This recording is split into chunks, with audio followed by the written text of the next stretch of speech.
tragic death of 30-year-old Mica Miller has ignited a firestorm of controversy recently, fueled by, John Paul Miller, her husband, putting a TikTok video out there recently, claiming that he has more than 350 pieces of evidence regarding his wife's death, because a lot of people are pointing the finger at him, going, do you have something to do with this? And I should note, he has not been charged with anything at all as of our recording right now. Innocent man as of this moment in time. But there is an FBI investigation going on, and they are looking closer into the case. Because normally when somebody ends their life with a bullet to the head, you don't get multiple shots out at that time. And there were spent rounds at the body and an unspent round as well.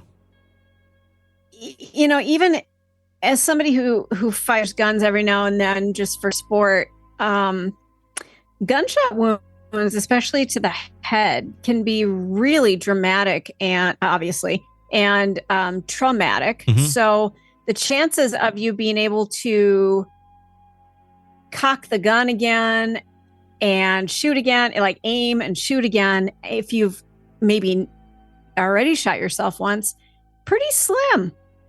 Yeah, I mean, I'm just going to say pretty slim. And it's not to say that he killed her, but it is to say this is weird. Like, we got to look at this a little bit closer, because it doesn't necessarily look like just your traditional suicide, if you will. In his latest TikTok video, Miller stated that he would release new videos every few days, detailing, it's almost like he likes the attention in some ways. I don't know. It's just kind of weird. Like, even one of them, he talks about, you sleuths out there better remember this date. Like, why are you talking to sleuths? Your wife killed herself.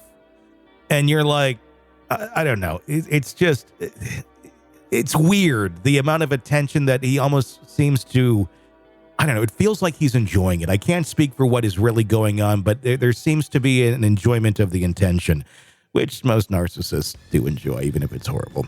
And that's kind of the vibe I'm getting out of this guy. In his latest TikTok video, Miller stated that he would release new videos every few days, detailing information about Mica's death and their relationship. You're going to be shocked at some of the things Mica says, Miller claimed, adding that his silence so far was nothing more than wisdom and self-control, so that we can win the war that is up ahead. They're really... What's the war that's up ahead, Mica? Or not, Mike. That's weird. Yeah. What is the war that is up ahead here, John Paul? That is a little weird. Mica Miller was found with that gunshot wound to her head in Lumber River State Park, despite the Robeson County Sheriff's Department ruling her death a suicide. Online chatter and conspiracy theories have, of course, proliferated, as they always do. The case has drawn widespread attention, particularly through the hashtag Justice for Mica, as friends, family, and church members speculate on the circumstances surrounding her death. Mica's family, represented by attorney Regina Ward, held a press conference on June 5th of 2024 outside the Horry County Courthouse. They announced plans to push for legislative changes to a 2021 domestic violence bill, advocating for it to be renamed Mica's Law. The family's press conference followed a hearing that granted them rights to Mica's belongings. Let's take a look at that press conference here. I have developed what's called Mica's List. Mica's List tracks what the bill says. And we put together things that she journaled, diaried, or put together to say happened. Please keep in mind that John Paul Miller has never been arrested for domestic violence. He's never been arrested for any harm against Mica. And everything that's put in here, quite frankly, is her words on paper. I have no reason not to believe her, but in fairness, you need to understand that what I'm about to read are things that Mica alleged in her writings and journal. I'm not going to go through the ones that we just went through. I'm going to go through the ones that I suggest and recommend that the Judiciary Committee consider asking the subcommittee that hopefully will be assigned very soon to consider. general emotional abuse. All of this together is emotional abuse, psychological abuse. It's psychological warfare. Ignoring requests and commands to stop, to leave me alone, go away. Cruelty to your pets. That one's used just like children. Destruction of property. Keying cars, slashing tires, whatever that may be.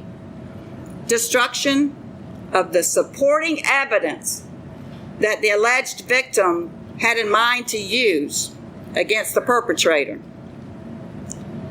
Misuse of legal documents. Sending letters such as cease and desist to threaten to file lawsuits or threaten to take other legal action is an improper use of the legal system. I don't know how many people would ever get a letter from a lawyer that would not be concerned or afraid. That's what we do when we send those letters. We threaten to sue you. That was the press conference. I don't know if that's anything more than an attorney trying to get in the front of things. It's crucial that we address the gaps in our domestic violence laws to prevent tragedies like Mica's from happening again. The thing is, you can do all the laws you want. There already are domestic abuse laws and such. A lot of times when you're in those situations, I mean, unless you file something, unless you make a complaint, nothing's going to happen. Because we get stuck into those situations and we don't realize that we're in them, which it sounds like she was in. Maybe, I don't know. I don't know. John Paul Miller has denied allegations of abuse, stating in his video that she has never once been abused as long as she has been married to me. He referred further questions to his attorney, Russell Long, who did not immediately respond to requests for comment. Here's Mica in her own words, talking about abuse. This was a video she put out shortly before she died. I've had a lot of women that have reached out to me about situations of abuse. And I just want to tell you what a lot of people have told me. Male or female, it doesn't matter. It doesn't matter what gender you are. Abuse is abuse. And you are the bride of Christ. And my Bible says that he took all the abuse you could think of for you so that you didn't have to live that life of slavery and bondage and pain.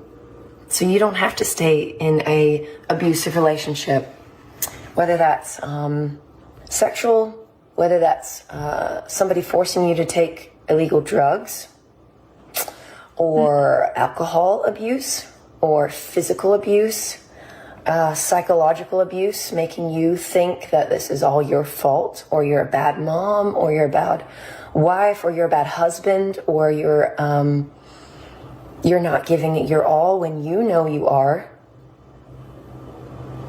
God hates divorce, but why? According to everybody I've asked and the scriptures that I've found, it's because it hurts people. But does abuse hurt people? How do you think God feels about that? This I'm reading from a filing that was made by her sister. Mica made several police reports over the last few weeks of her tires being slashed and tracking devices being found in her car.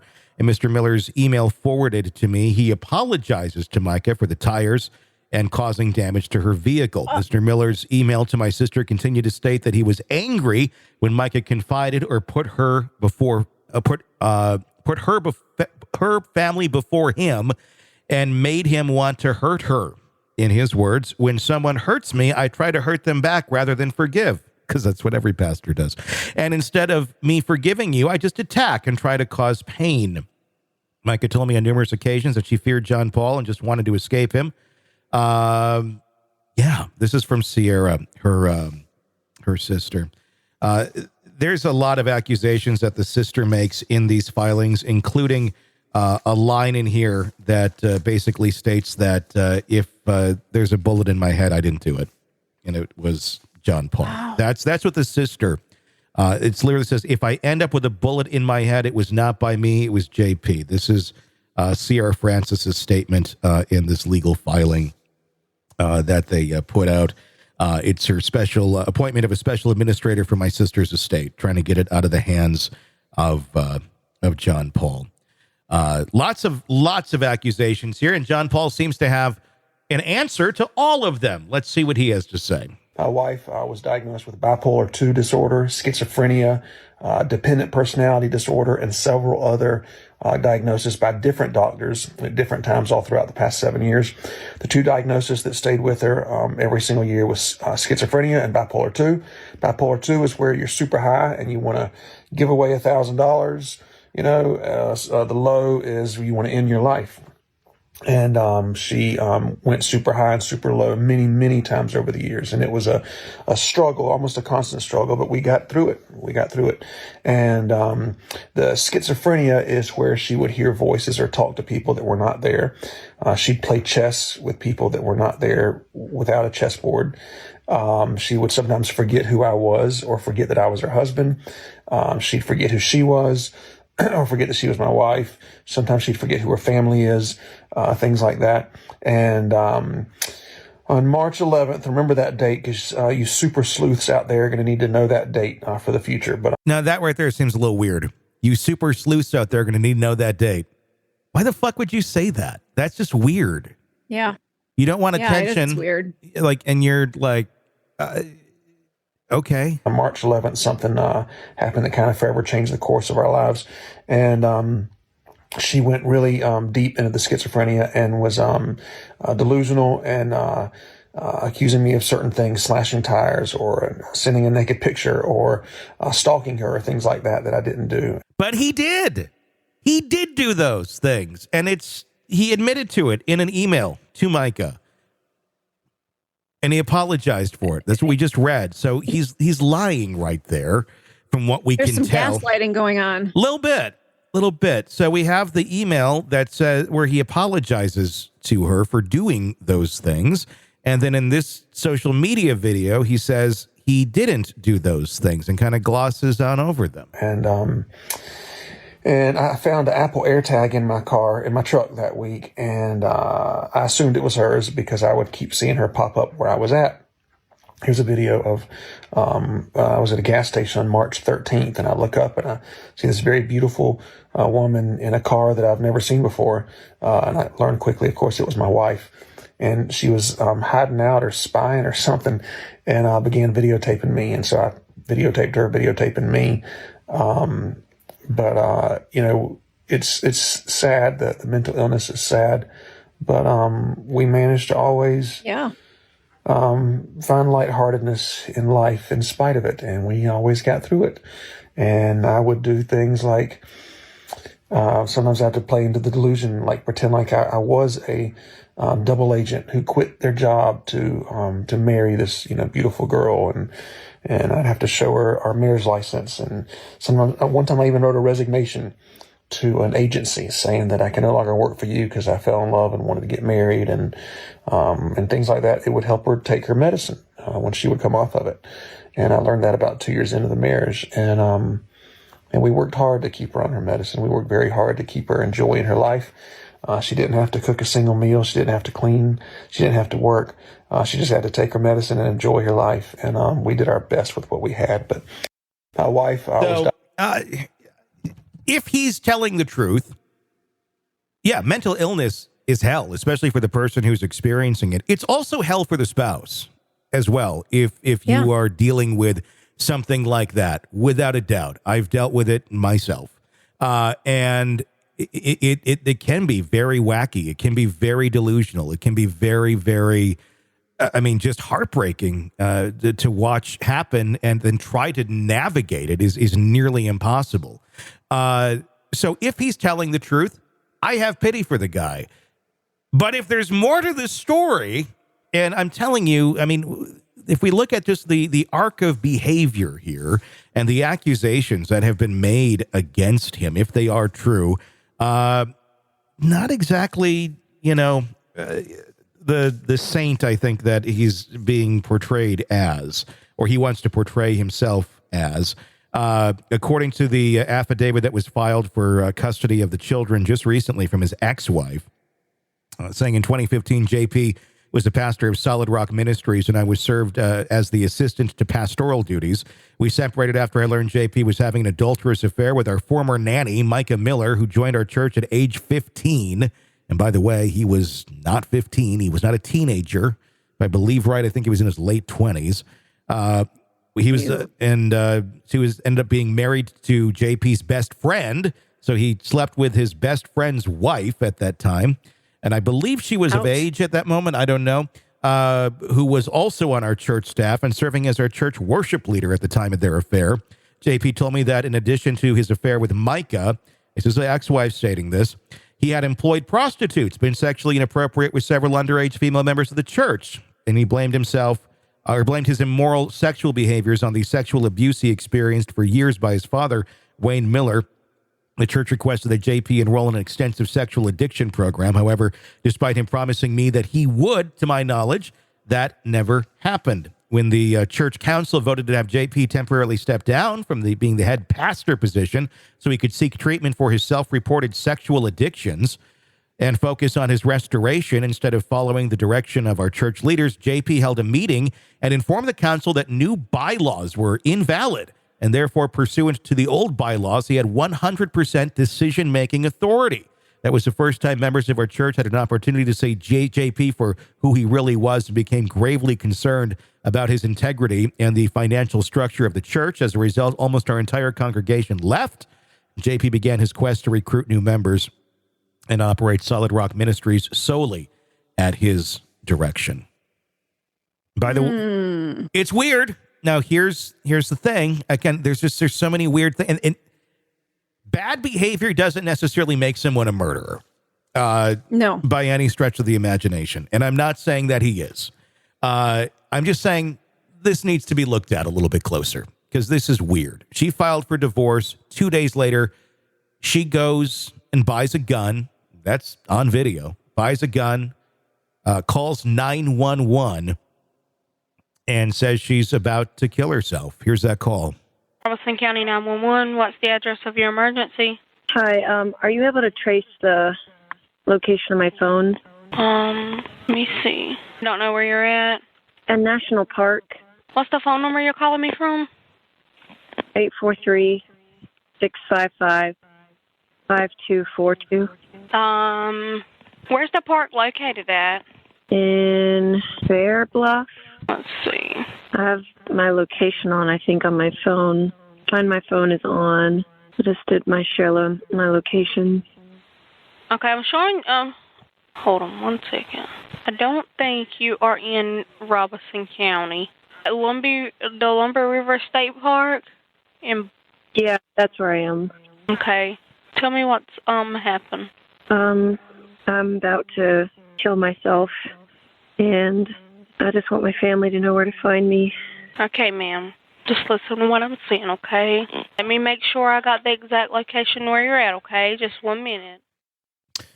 Then a day after that she killed herself, allegedly, John Paul's back at church preaching and saying this to his congregation. I'm not going to do an altar call today. Instead, I'm going to have you stand up and I'm going to make an announcement.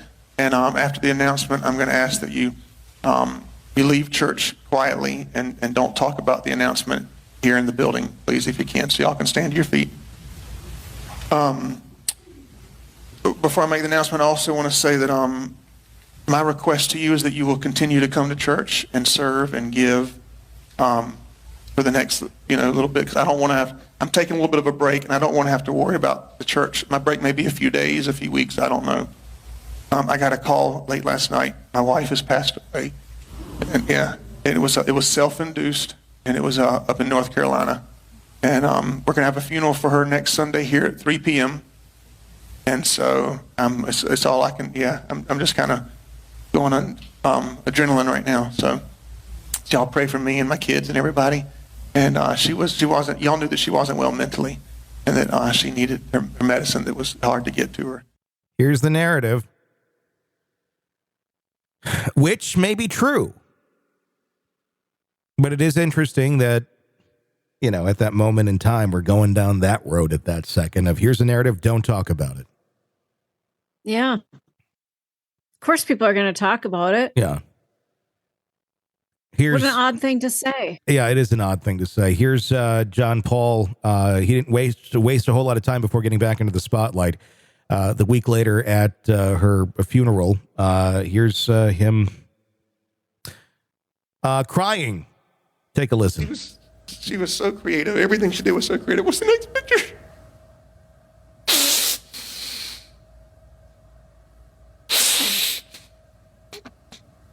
What's the next picture? She'd stop. We'd be on the way to like a show or something. She'd say, stop, I got to get a picture. I said, we're going to be late. She said, I don't care. What's the next picture? Next picture. So one of the things she did for me is I'm a comic guy, right? So this is things she did that was just out of the givingness of her. She dressed up like Mystique, the last one. So the next picture, she loved this picture. She thought that was the funniest picture in the world. He also likes to portray very busty shots of her and in super tight clothing, which I also found a little bit odd to be presenting to your congregation. Unless that's all the photos you got. I don't know. Considering his already former self-confessed sex addiction, I don't know. And he's always talking about how pretty she is. Like, this is all you got? Yes, clearly, she's a pretty woman. But, like, the narrative that he's been putting out there is she was hot and she was very mentally ill. So, I don't know. It feels weird. It feels weird. Again, it doesn't mean murderous. It may just mean someone who's totally out of touch with reality and doesn't quite see, how this is coming across. And I can see why that would make a lot of folks go, what the hell is going on here? And a good reason. And let the investigation go where it goes, and wherever it leads, we'll see where that goes. But on the surface, it raises some eyebrows. Here's more from that service. Shock you or help you get to know the more intimate side of her. She was beautiful on the outside. She had won so many beauty pageants, all when she was young, and I have one of her trophies here where she won Saucus the Idol. Let me tell you, just to talk about how pretty she was on the outside. When she went to one school, she won the Miss whatever the school was, beauty pageant. And then her family moved and she went to another school and she won the Miss Beauty pageant for that school too. So it was the first time in that county's history that someone won, both the pageants. But it really hadn't hit me. I've gotten to spend, as Christians, of course, we know she's not here and in heaven, and she's, worshiping and enjoying, and probably hadn't even had time to look down here yet. But I got this lay next to her body and spent time with her body about 4 times this week, and each time it still didn't hit me. I thought she was going to wake up. I even tried to raise her from the dead one time this week, and that morning actually I went to the mall later. She had bought me this dog tag, and the chain broke, so I went to the mall to get it fixed, and I saw a female about 20-30 feet in front of me, and she was wearing one of Mica's dresses. And she had the same tattoo Mica has on her arm and the exact same hair. And out of just instinct, I screamed, Mica! And the girl turned around, and it was one of her sisters. And I thought I raised her from the dead. She's alive, But I can't wait to see her again one day. What do you make of that?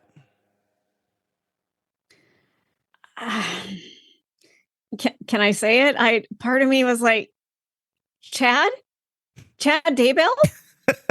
Wait, what?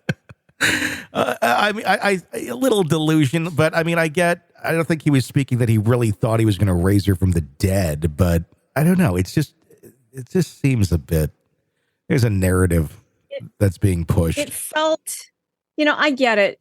He lost, his wife is gone. And I don't doubt that he loved her, and grief is hard. Grief is, everybody grieves differently, but something about that to me felt really private. And it's no longer private. Maybe that's just his way of coping with grief, and that's fine. It's not for me to judge as I'm sitting here judging it, but something about it just feels weird to me. Yeah. Something feels off. And again, it can just be, some people are just they don't get how weird they come across after something like this. Doesn't mean he murdered her, but it is just weird. No, but I have questions. Tell me about the tracker and tell me about the razor blades. Answer that question for me. You know, that's where my brain goes. If you're not trying to control your spouse, maybe he could justify the tracker because of mental illness. I can get behind that. Mm-hmm. I'm struggling with the razor blades. Tell me more about that. What's that about? Why was that necessary? What's the razor blades? That screams under tires. Oh, on the tire. Oh, yeah. Cutting the tires. Yeah. That's shit. I just replaced some tires a couple months ago. They're expensive. So what are you doing? What's going on there? Is there a prize inside the tire that you had to get out? I don't get it. I have the obituary here in front of me. And like half of it is about him, and he wrote it, which I also find, I guess, not surprising, seeing just kind of how much everything does kind of revolve around him. She helped Pastor JP with the church in every way. Mica was a worship leader, graphics designer, youth leader, women's ministry leader, and pastor's assistant. Mica made the greatest of efforts to always be the best wife she could be. She truly served Jesus and her husband with all of her heart. She would praise her husband every church service, telling him he was the best preacher in the world, even if it wasn't true. She also told him he was the funniest preacher in the world, even though that wasn't true either. Mica loved her family so much. And then we get into a little bit of passive-aggressive bragging about possessions in the obituary as well. Mica loved her ice bath, nice car, sauna, house, etc. But more than anything on earth, it was her desire to see people come to Jesus. I don't know. It's another weirdly written piece. Again, somebody who's really out of touch. Maybe has some narcissistic tendencies. That's kind of what the vibe I'm getting here. But I don't know. This is just weird. When there was a lot of question, why did he preach at his own wife's funeral? This is what he had to say. Hey everyone, tonight we will deal with the fact that I preached the day after my wife passed and the announcement that I made. Before that, I just want to talk about the tattoo from the other night. The tattoo that had her signature, it was gotten back in January with her. She wanted a very, very thick wedding band tattooed on her wedding finger so that when she was working out or we were on vacation, when she didn't have a ring, she'd let everybody know she was still married. That is not something that someone who's being abused does, but she wanted that tattoo and she wanted right there. I didn't like that part. That's not something someone who's being abused does. Yeah. Really? Is that that for a fact? Where do you get that information from? That's something that people who are being abused don't do. Well, actually, I would kind of almost think, here's where my mind goes with it. If you're getting it tattooed on your finger, that seems kind of like a control move by a spouse almost so it's always there. No matter what, you can't take it off. It's there. Now, I could be wrong. Some people will just do that because they want it to be there. They don't want to have to wear the ring. It can go either way. But something like that actually doesn't tend to go into the category of this is something that people who are being abused do or don't do. There's no validity to that statement. Yeah, I agree. I've seen couples get matching tattoos. I've seen them do things like that, but this just feels different. And again, it doesn't mean that he did anything, but we're taking a microscope right now to a relationship that we knew nothing about until he told us about it. Yeah. He gave us this information. So it's not like we're taking information and putting it out. He put this information out there. He wants people to know this. So it's human nature for us to take it and kind of dig apart what's going on here. And we're going to judge. And that's kind of what we're doing right now. It's like, that feels creepy to me. If he were on Tinder and I came across him and I knew this about him, I'd be like, nope. Yeah. Keep going. A little weird. Here's more of that. Her signature, so I showed up and did it. The reason I preached the day after she passed, the night before that midnight, I had 5 people at my house telling me not to preach and that I would be crazy for doing it. I didn't listen, and it's because at first I didn't believe it. I'd spent the past 3.5 months doing everything I could to keep her alive. My goal was every single day to find somebody, some way to get her medicine, because I told them that she was going to commit suicide if she didn't get her lithium. And I went to her pastors, counselors, doctors, policemen, judges, friends, family, roommates, everybody you could possibly think of, and nobody believed me. So to get that call that night that it happened, I'm sure you can imagine what a failure I felt like, as well as this just can't be true. It became my worst nightmare. There's no way. And so I thought maybe the family was playing a trick on me or something. The other side of it was, I thought if it is true, Family's playing a trick on you? Yeah. Hey, we're going to lie to you and tell you that she killed herself. Ha, ha, ha. What kind of a trick? I don't want to deal with it.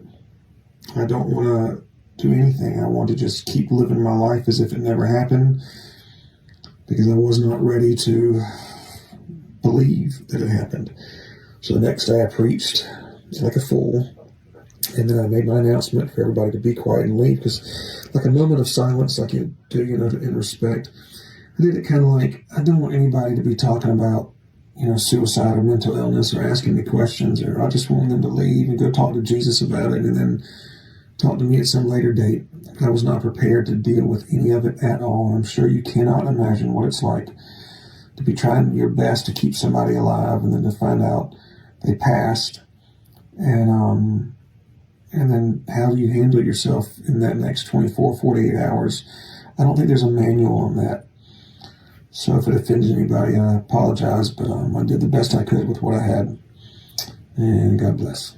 So is he this martyr that was trying to keep his mentally ill wife alive and failed at it at some point? Or is there something else going on here? Was she driven to suicide through some form of abuse or something of that nature, as she alleges in her own words? Or was it all, mental illness? I don't know. It's very bizarre. There's a lot of bizarre things, and people want to try and find, conspiracies and dark things in things. And I get it, because this certainly has the markings of it possibly being that. But there's an investigation going on now, and we shall see where it leads, because there's a lot of questions here. A lot of questions. Yeah. Want to listen ad-free? Want advanced access to all of our interviews before anyone else?